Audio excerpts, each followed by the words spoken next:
भाई झुकता वही है जिसमें जान है। आप कौन सा हक से हम लोग को पूछता है? भाई उनसे पूछिए ना। নিঃসন্দেহে ভাইপোর কথাগুলো ঠিক। অমকের ছেলে বড় ব্যারিস্টার কেন হলো, কেন হবে তা? বন্ধুরা একটা ভালো খবর দেই, আর তা হলো ভাইপো আমেরিকা থেকে তার মেয়ের চিকিৎসা করিয়ে পশ্চিমবঙ্গে ফিরেছে। আর পশ্চিমবঙ্গে ফিরে সাংবাদিককে শেখাচ্ছে কিভাবে কথা বলতে হয়, সাংবাদিককে শেখাচ্ছে কিভাবে প্রশ্ন করতে হয়। ভাইপোর কথাগুলো আগে শুনুন, তারপরে আমি দুইটা কথা তো অবশ্যই বলবো।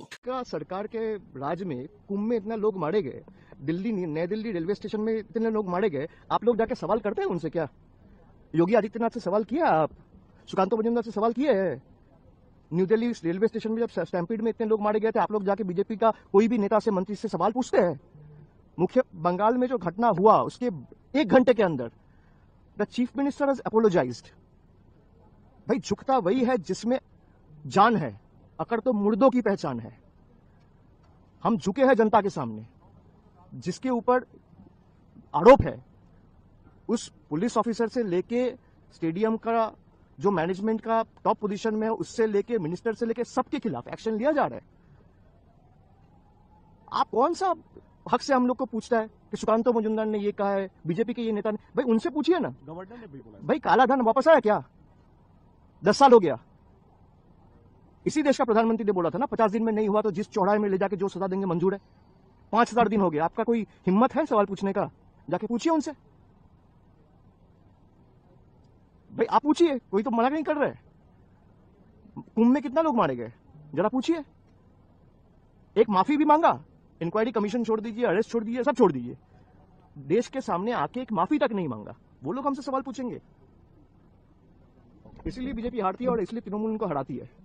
ভাইপোর কথাগুলো শুনলেন, ভাইপো যে কথাগুলো বললেন নিঃসন্দেহে ভাইপোর কথাগুলো ঠিক। তার কারণ দিল্লি রেলওয়ে স্টেশনে যে ঘটনা ঘটেছে এবং উত্তরপ্রদেশ মহাকুম্ভের যে ঘটনা ঘটেছে তার হৃদয় বিদারক এবং দুঃখজনক ঘটনা।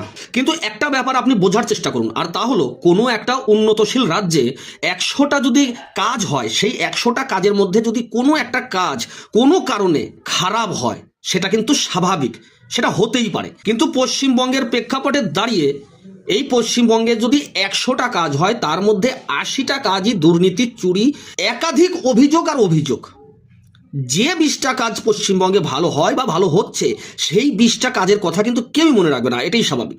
কারণ এই যে 80টা কাজ পশ্চিমবঙ্গে খারাপ হচ্ছে, একাধিক সন্ত্রাস, গুন্ডাগিরি, যা ইচ্ছে তাই হচ্ছে পশ্চিমবঙ্গে, সেখানে দাঁড়িয়ে ভাইপো এই ধরনের নির্লজ্জের মতো কথা কিভাবে বলে?